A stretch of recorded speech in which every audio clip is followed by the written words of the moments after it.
known for its whoops and the Whoop Monster. We're in Millville for the AMA Toyota Motocross Championship presented by FMF. And it is the Honda SpringCreek National here in Millville, Minnesota, as we move to the fourth quarter of the Motocross Championship for 2006. Hello and welcome, everyone. I'm Brian Drever. There's the Whoop Monster.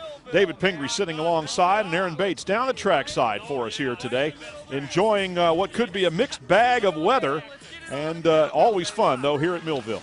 Fans are pouring in. They got some motocross fans here in this area, and the Millville crew is always loud and enthusiastic, as are the kids.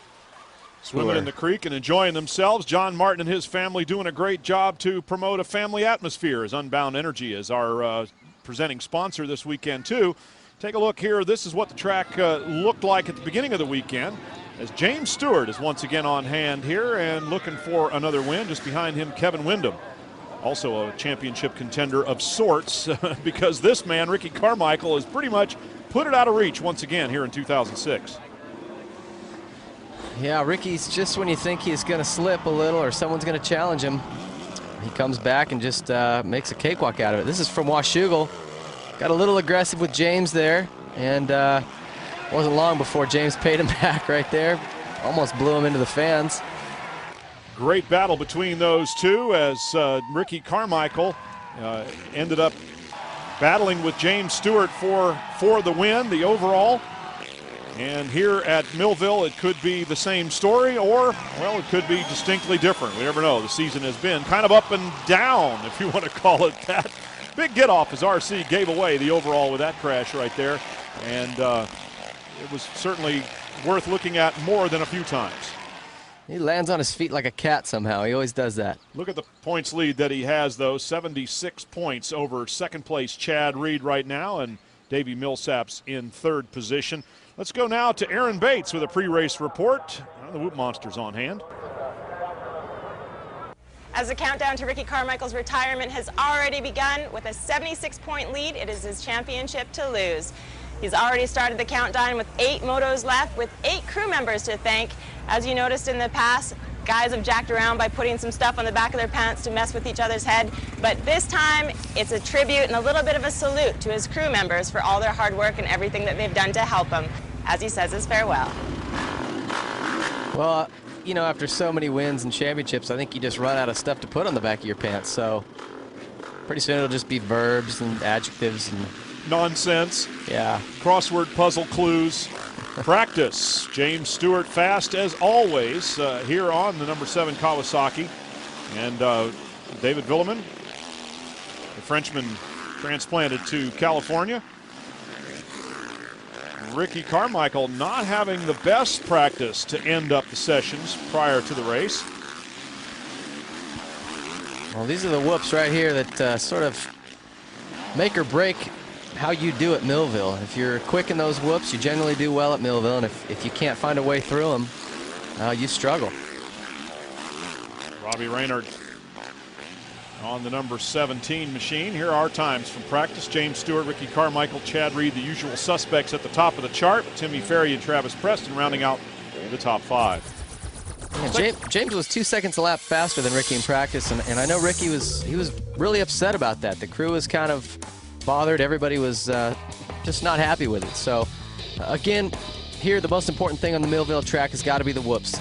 A lot of time to be made up or lost going down those 2 sets of sand whoops, and the rest of the track very rutted, gets rough, gets choppy, a lot of sandy, loamy dirt, great soil, a lot of uphills, downhills, so everything you expect out of a great motocross track. The Whoop Monster and the Monster Whoops of Millville lie in store as we take a look at the starting lineup there. There's Kyle Lewis on the number 23 machine. Our Honda starting lineup will show you where they're all going to start. And Ricky Carmichael, the defending winner here, of course, expects his principal rival to be James Stewart at this racetrack. So we'll have to see if another battle ensues like the one at Washougal. Well, we've had some rookies sort of coming in out of Loretta Lynn's doing this round, and there's a couple of amateurs making their way into the 450 class. Brock Tickle being one of them, probably the most touted amateur racer here today in the 450 class. Boy, Carmichael and Chad Reed side by side. Reed getting the better of it, but around the outside, our whole shot winner looks like it's going to be Justin Buckaloo. And holding our breath, it appears as though everybody's gotten through. James Stewart quickly to the lead around Buckaloo, and Millsaps moves up into second position. RC was buried a little bit coming around that first turn. I still don't see him. Oh, there he is. About 7th or 8th perhaps. Chad Reed trying to take a spot away from Millsaps there, and that would be second position. James Stewart already getting gone. I don't know about anybody else, but when I see Ricky get a bad start, I get a little excited. I know it's going to be at least interesting for a little while. Well, if Carmichael has to come through the field, yes, position changes and passing. We will see a lot of that. Running in 7th. He was 8th off the start. He's already made up one spot. As James Stewart is out in front, and here comes Carmichael railing around the outside. Did he just pass 2 and now 3 riders in one turn? I believe he did. Yeah, he did.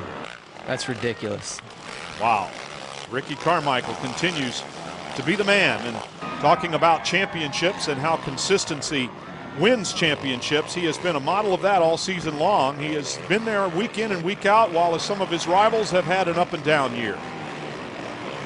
Millsaps and Chad Reed side by side going up one of the smaller hills. In the air, they look over at each other, and Reed takes the spot. Millsaps with the inside line is going to try to get it back, doesn't have enough room to do it. Millsaps is having a great season. This is, it's got to be, I would say for him, at least what he expected, if not more, to be 3rd in points or right in there, and consistently on the podium or threatening to be on the podium in the motocross class in motocross racing. Millsaps may have expected, more like hoped, I think, to do this well, because with the depth of competition, it's pretty hard to get into the top 3. What with Ricky Carmichael, James Stewart, Chad Reed, and riders like that at the top of the heap, that represents a glass ceiling that's pretty thick. Look at Reed, he's staying all over James. You see him trying to grab onto his back wheel and put some pressure on him. That's what I'm talking about. Yeah, James Stewart leading, Chad Reed in second position, Ricky Carmichael on his way towards the front. 4th at last count. Looks like he's going to take over 3rd. That's that Holy Schmidt jump that they call it, dedicated to the late Donnie Schmidt, who's a Minnesota world champion and a great rider, great guy. Well, you're right about James Stewart and Chad Reed, nose to tail. Here's Carmichael and Millsaps doing the same thing for 3rd and 4th. Carmichael having to go the long way around the outside. That'll set him up inside for the left-hander, but he's a little wide. So Millsaps doing a great job of holding off the Makita Suzuki number 4 of Carmichael. You think he'll get him in the whoops right here? Well, that's what separates the men from the really men. Let's see here. Looks like Millsaps doing a good job through the notorious whoops of Millville, SpringCreek Motocross Park. Carmichael comes inside, still can't get it done. Millsaps doing a good job of holding him off still. Millsaps is great in the whoops. You can see how tall and long his legs are. That lets him get back and just pin it. He doesn't even have to worry about that front wheel dropping in. Matter of time, perhaps, until Ricky Carmichael takes this position away. Here they go side by side up the big hill. He looks over, gives him a little kick out, and on the gas passes Millsaps up the hill for 3rd position. So Ricky Carmichael now moves in behind Chad Reed and James Stewart in the number 3 spot. You know, James may have invented the Bubba scrub, but Ricky's really practiced it and gotten good at it. You can see how much lower he stayed off that tabletop where he passed Millsaps right there. And Millsaps is, I'm sure, great at it. Those guys practice those techniques all the time, but Ricky was a foot or 2 lower off that jump, which means he was back on the ground sooner and not wasting time going up, but going forward. You can make a pass in the air, but you have to set it up with your wheels on the ground. The only way to slow down or speed up is with rubber on the dirt. So Carmichael using the lower trajectory there to his advantage, now starting to edge away from Davey Millsaps, and he wants to get that done before this man, James Stewart, gets too far in the distance. I think Ricky's pretty confident that he's got the speed to catch these guys. Even at Washougal, he made up a lot of time on James in that second moto after he tipped over. Caught all the way up to him, passed him, they went back and forth, and Ricky made a mistake and fell and lost the win, the overall to James there, but he definitely had faster lap times. So I think he's confident that he can close this gap between the two of them. In spite of the fact that Stewart was so much quicker in practice, you're saying that? Yeah, I think those guys, I mean, obviously Carmichael knows what he's doing. Those guys, if they had problems in practice, they made some changes, and I'm sure they got the bugs worked out. It's always about making adjustments, and adjustments on the fly, as James Stewart's getting kudos for his good start. He didn't get the whole shot, but he quickly had the lead and still does. Starting to put a little time on Reed, but Reed's still keeping it close. Carmichael and then Millsaps, and there is pretty obviously the separation in the class of the field here. Those 4 riders have been consistently the best ones. Millsaps on the podium quite a few times, and of course Chad Reed and James Stewart with Ricky Carmichael have represented the big 3 for as long as anyone can remember, the last several seasons, both indoors and out. Stewart looking good. Oh, and now not looking so good. Keeps it running. Got those fingers on the clutch. No, he's not. His bike did stall. So that's going to really, there goes Millsaps by him. So that's 3rd position. He's now 4th. He tried to start it in gear. You could see him there. He had to stop, go back, find neutral. Yeah. Gets it fired and returns to the racetrack, but only after losing a bunch of positions. Down to 7th. We'll be back. Stewart tipping over. We won't call it a crash exactly. He just sort of tipped over. Back end spun around on him, and he ends up back on the track in 7th position by the time he got going again. Chad Reed's your leader with Ricky Carmichael all over him. Carmichael, like I said, he closed the gap up to these guys. Reed was right there with James, so. Side by side through the whoops. That's how much better Ricky Carmichael is in the notorious Spring Creek whoops. Takes over the lead and made it look easy. Just dancing through the dirt. And now Chad Reed with a little bit of a problem. He's goes way back. He was looking down at the left side of his bike there. I'm not sure what was going on. Nothing obvious to us, at least, as Carmichael is now in the lead and pulling away. If Reed's having a problem, we're not sure what it is, but he's losing ground pretty steadily. Here comes Millsaps running in 3rd position, and Stewart is up to 4th. Oh, he's trying hard. James Stewart trying hard to recover from the mistake he made just a few minutes ago. Back end went around on him, and he takes over 3rd just like that. Wow, the speed. He went through those things fast right there. Yes, indeed. Speed of James Stewart. James is great at staying on top of whoops. If you watch him from the front, it's like the bike never drops down or goes up at all. It stays perfectly flat. The wheels will move a little bit, but it's like his triple clamps and his body don't move. They go completely straight. He does that in Supercross, going so fast. It's just mind-boggling. And any type of whoops, outdoors or in, he can make that happen. Tremendous timing, great eye-hand coordination, throttle control, and that's what it takes, among other things, a gift and lots of practice. James Stewart trying to make up ground now. Has moved into 3rd position. A lot of real estate ahead of him. Take another look. This is when he tipped over. He just tries to get inside of that berm a little bit, and the back end steps out. He kind of slides it into home. Tried to put the fingers on the clutch and hold it, but the thing's quit on him. So Ricky Carmichael out in front and unchallenged at this point, pulling away here in Moto #1 at the Spring Creek Motocross Park, the Honda Spring Creek National. Carmichael looking as he often does, just effortless out in front, and that is how far behind is 2nd place, Chad Reed. Oh, listen to that bike. There's something going on with that thing. Could be a broken header pipe or something, not sure. No, but it's loud.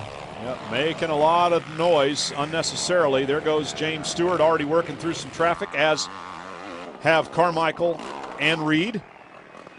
So Stewart shouldn't have too much trouble making up time on Chad Reed here, with the bike a little ailing as it sounds. And here comes Stewart, charging hard. Much throatier, more normal sound on the Kawasaki than on the 22 Yamaha of Reed. I'm sure Stewart's hoping to just get to 2nd. If he can do that, he still sets himself up nicely for an overall win if he can win the 2nd moto. And Reed's, you can see him there. He's not too far ahead of him. Looks like about 10, maybe 12 seconds, just by the old one Mississippi method. I'm sure his mechanics are there, I'm sure as well, waving him on, saying Reed's got a problem, you know, letting him know. And if there is something wrong, it's obviously with his exhaust. You can tell just by the sound of that thing. And it will definitely affect the performance of the bike, but I don't think it'll quit running for any reason. Not nearly as much, if it's a broken header pipe or something, not nearly as much of an effect as it would have had on one of the older 2-strokes. 4-strokes will pretty much run you know, with the mufflers off. As he came around, the header is on the right-hand side. And it didn't appear to be there at all. So maybe the header's fallen off. Well, Chad Reed having a mechanical issue, but he keeps on going. Here's our Toyota leaderboard. Mike Brown rounding out the top 8. And James Bubba Stewart is catching him, both because he's going faster and Reed's having a problem, working through a little bit of traffic there. As usual, the rider's very, very courteous. Ryan Newton out of California moving over there on the 277 machine on his Suzuki. And here goes James Stewart, is going to come around Chad Reed right now. You can see it, and it's inevitable. Oh, he almost lost the back wheel again. The same spot, wasn't it? Same exact turn. Reed's bike sounds like a hopped-up lawnmower. Definitely has a different sound to it as Stewart goes past. Somebody's thrown one of those course markers out into the middle of the track there, but you know, considering all the other things that are going on here, it's not really much of an issue. Stewart up the hill now, and Ricky Carmichael well in front of him.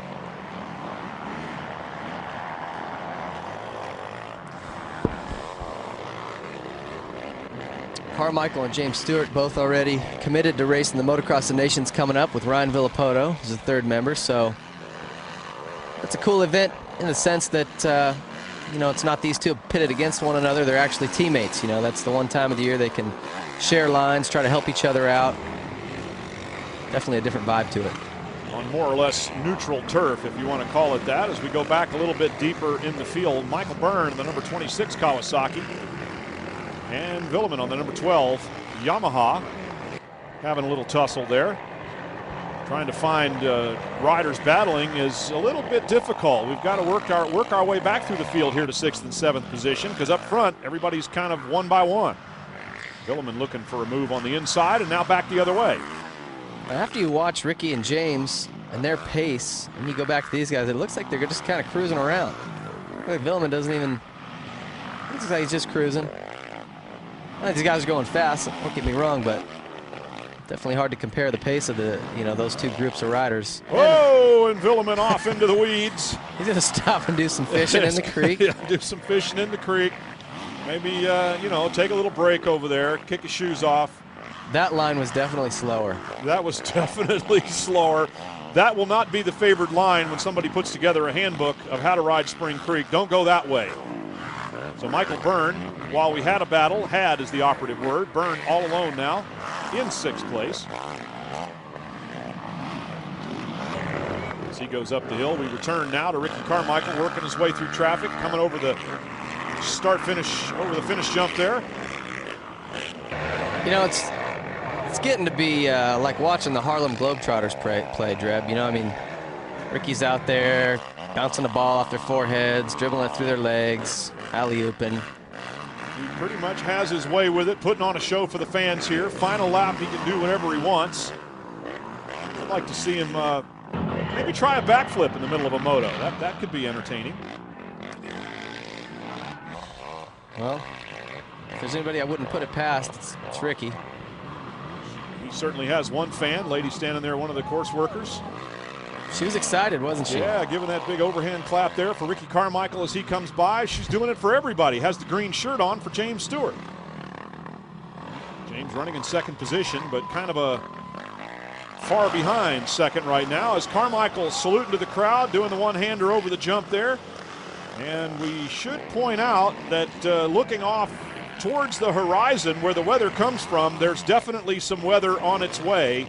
So we could see a very different 2nd moto here. Just giving you a heads up on that one as Carmichael appears to be on his way to an easy win here in moto number 1. And showing us once again, who's the man? He's the man.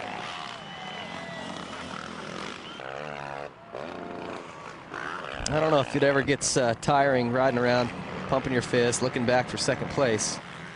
But if anybody knows about it, Ricky does. Ricky Carmichael on the Makita Suzuki. Going past Heath Voss there on the final lap. And Carmichael heading for the finish line, taking his sweet time. No mistakes in this round.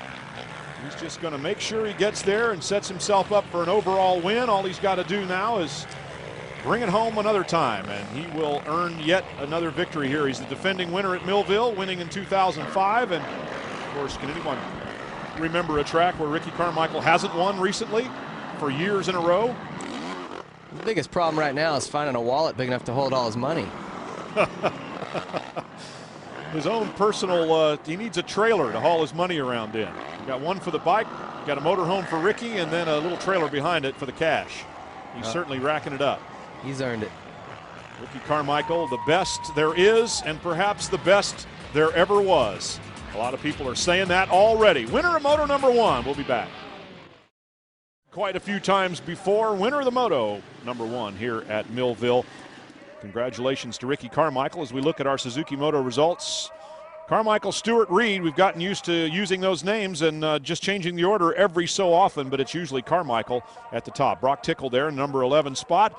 Let's hear from our winners, beginning with third. Well, and obviously frustrated Chad Reed. Chad, what was going on out there? The sound of your bike was atrocious. Everybody on the stands is kind of watching you, just praying for you we're going to be able to make it through. I mean, what do? I try to put myself in good positions, and man, just things like that happen, and that's part of racing, you know. I just try to suck it up and get on the podium and just try to come out swinging for the next one. It's just a bummer, you know. I felt like I had a good pace and it was going to be a good race towards the end, and I just made a stupid bobble, you know. Just sucks, you know, making mistakes, how hard we worked during the week, and it sucks. I feel bad for my team and fans, and I just got to get back out there and get another good start and see what happens. Racer X Hole Shot Award goes to the number 44, Justin Buckaloo from Surprise, Arizona. Well, surprise, James Stewart was Buckaloo with a hole shot. Ricky, you're kind of struggling out there today. What went on? I don't know. I thought I had a great jump, and everybody just went by me. So I just kind of let things thin out a little bit and got behind Chad, and his bike was acting up. Then the next lap we came around and James fell, and you know, this is a great track though. I like it, and man, I just need to figure out the starts. These guys are riding good, and it just makes too much work for me. Nobody does more to protect your right to ride than the American Motorcyclist Association. Every racer on the track is an AMA member, so how about you? Call 1-800-AMA-JOIN or visit AMADirectLink.com. The AMA writes riding and racing. Track prep for Moto #2 goes on here at Millville. The Martin family doing a great job of running races here as usual, and this track, famous for its long whoops and its whoop monster, is getting ready as we go between the motos. This week's feature, Honda.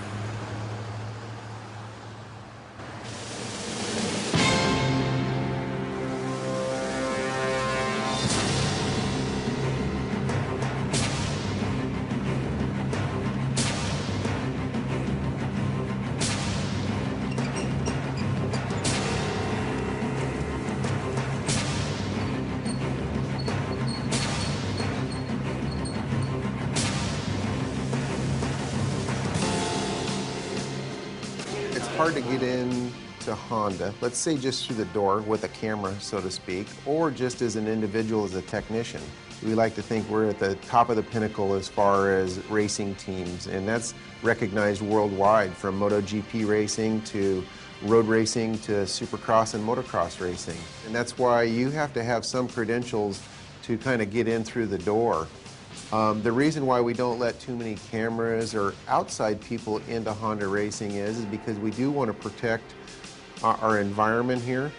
We're cautious with that reputation, but that also gives us that mystique that kind of makes us standoffish or makes people wonder what's in there. They're the big Honda, the big red team. But really this team's made up of just a bunch of individuals that are just like you and I. They're just really good at what they do.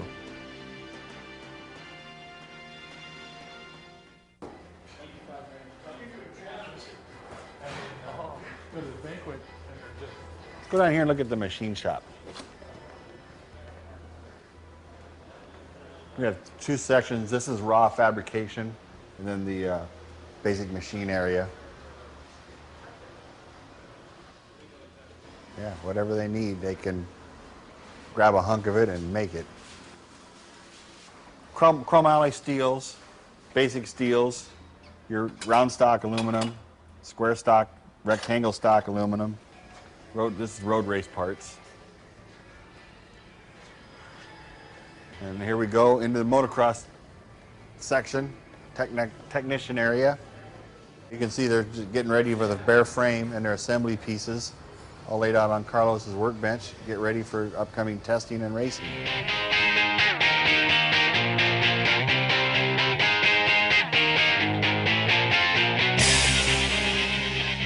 So we'll move into the parts department. And you can see we have all the wheels pre-prepped.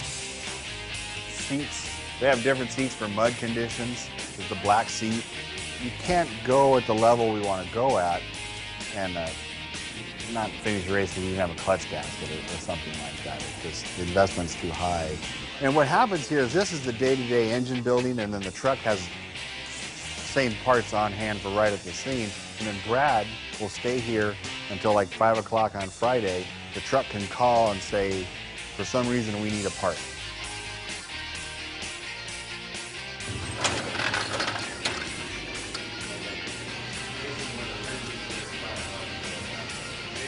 So what you're looking at here, for example, is one of our metal bins where we'll recycle the stuff, but everything that goes in here is usually, we damage it so it can't be used again. We wouldn't want any of this stuff to get out because it could be a standard part or it could be a works part. Everybody still has a budget. After race plastic's been used on the race team, we hang on to it and use it on our test bikes and the practice bikes for the riders. So we hang on to all this stuff and get more life out of it than just its first race event.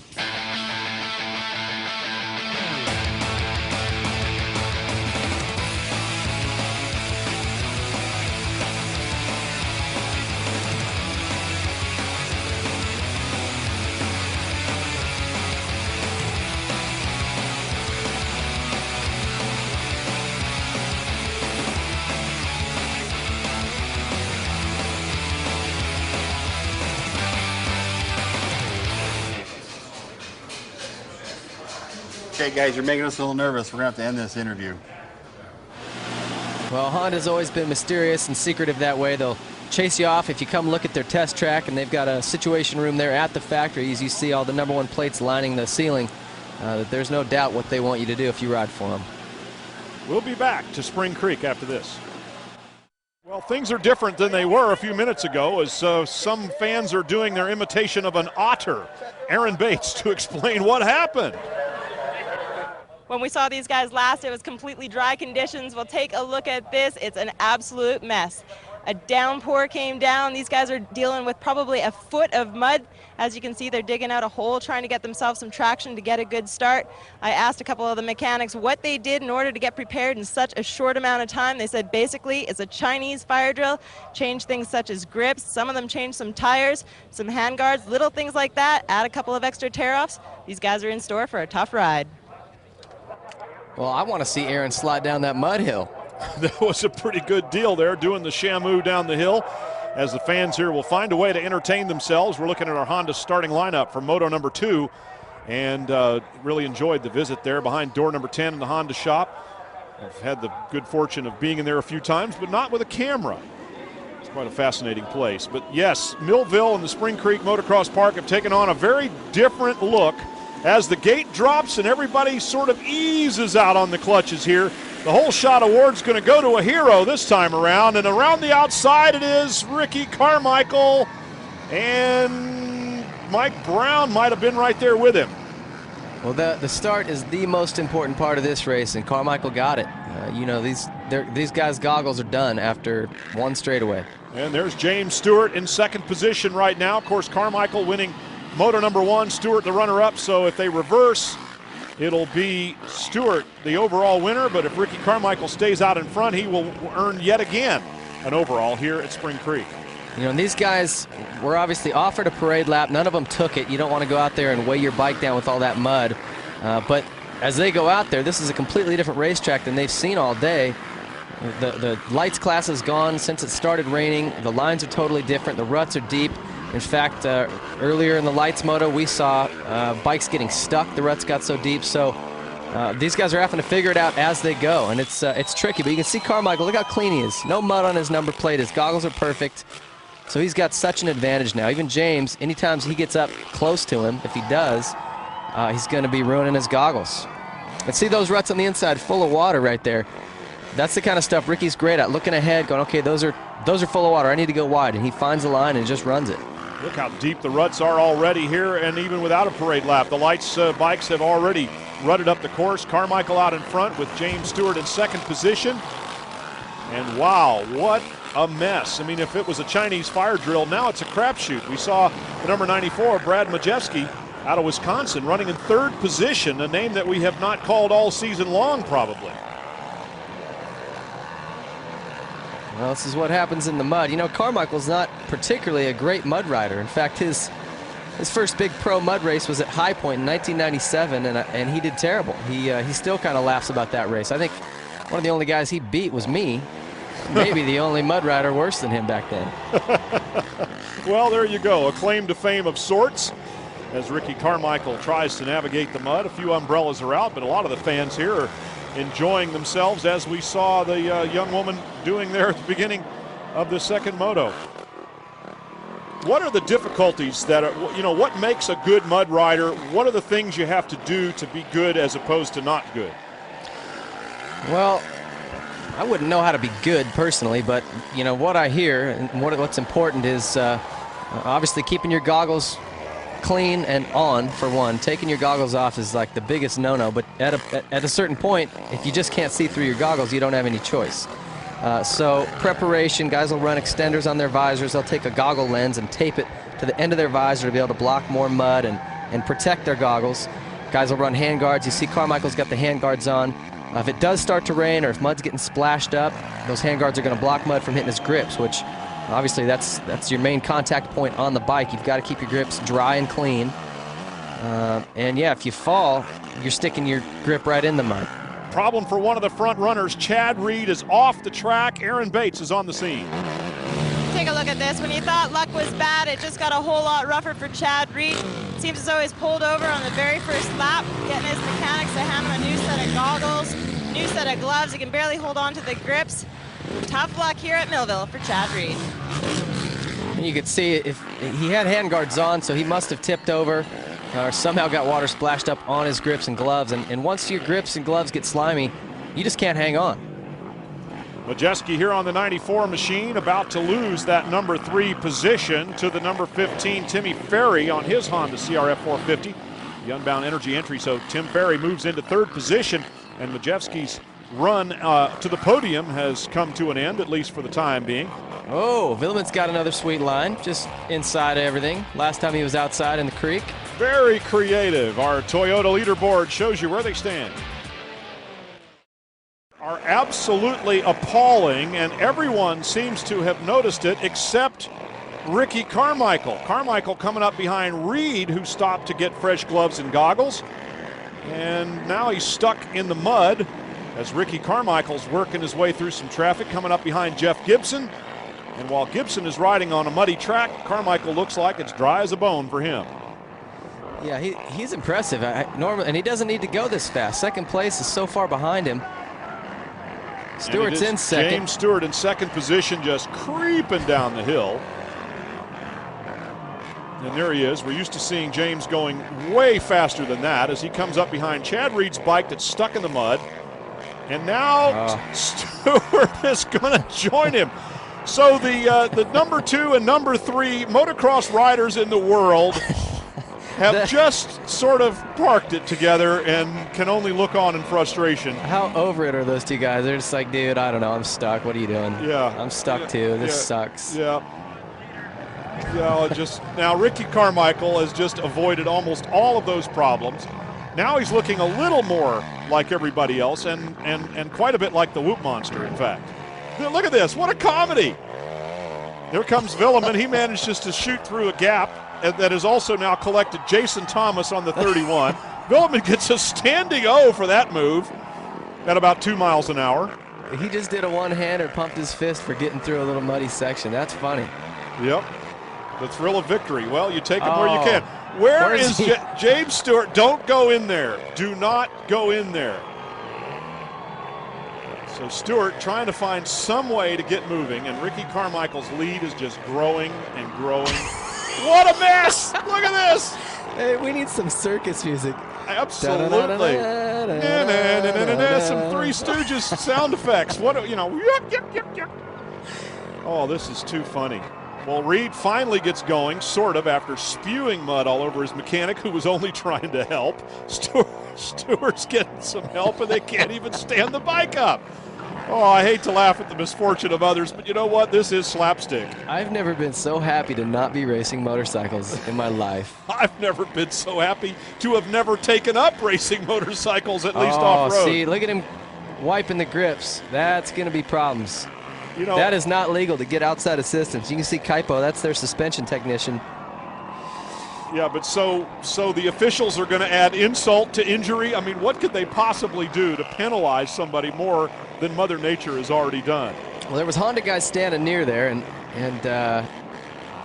you've got Millsaps and guys like that ahead of, you know, in the points chase there for second, third. I'm sure they'll say something.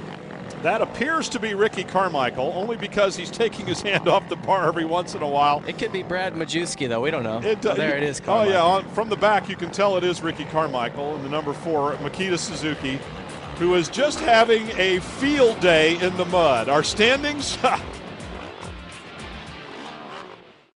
Motorcycles, ATVs, personal watercraft, and scooters. And by Dentine Ice. Go bold.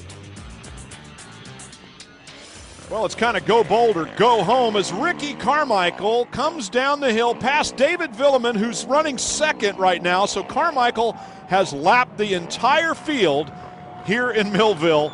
There is no joy in Millville today for anybody but Ricky Carmichael, and he's showing plenty of it. He's got to be pretty happy out there. Not only having fun, but winning big. Laps the field. Wow. That just happened, Dreb. Do you understand that? Wow. He just lapped second place. That's ridiculous. And his lap times are so much faster, over 20 seconds quicker than the second place rider. Carmichael is just on another planet here at Millville today. He's so smooth. He looks like he's just totally comfortable, like he's been a mud rider his entire life. And he's obviously made improvements. Maybe his mom forces him to go ride when it's muddy now. That's part of the deal. Can you make mud out of Florida sand? Well, I guess if you try hard enough. Well, Millville's kind of sandy, and that looks like mud to me. That's definitely mud. I'm going to say the jury is going to be unanimous about this. This is mud. This is mud, and when he lands, there's some more mud. Wow. Everybody looks like the Whoop Monster that's riding out there today. And Ricky Carmichael just on the, look at here. It's still going on in that part of the racetrack. Well, this, when you come down these hills, it is so slimy. They've got one line they're all running, but it's totally greasy. He's 36 seconds slower in Moto 2 than in Moto number 1, but he's over 20 seconds faster than the next fastest rider in this Moto. That is something from another world. And Villeman is French, so he's used to riding in the mud. Those guys are great. They ride the mud all the time over there. That's been Villeman's. He's still doing the jumps. Someone needs to hit this kid on the head and tell him to chill out. Well, he's just having fun out there, and with an entire one-lap lead, you would have to imagine that something completely impossible would have to happen in order for him to lose a one-lap lead. Look at this. It's so, oh, I hate to make analogies about it looking like a war zone, but it certainly looks like a disaster area, that's for sure. At least for most of the riders out there. Carmichael just seems to be playing around, enjoying himself. There's a guy that's dry right there in the little corner worker station. That makes one of him. Yeah, there's one dry person in Millville today, and it's not Ricky Carmichael. But he doesn't seem to mind one bit. He's shaking his head like he doesn't even understand what's going on out there. You can't believe it. Ricky Carmichael is going to win again, but what a difference a year makes. Certainly not the kind of natural drama that we're seeing here.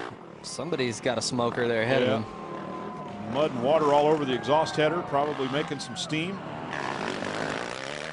Carmichael just trying to make the last lap happen here. Even if he falls over, he could take a nap and still win.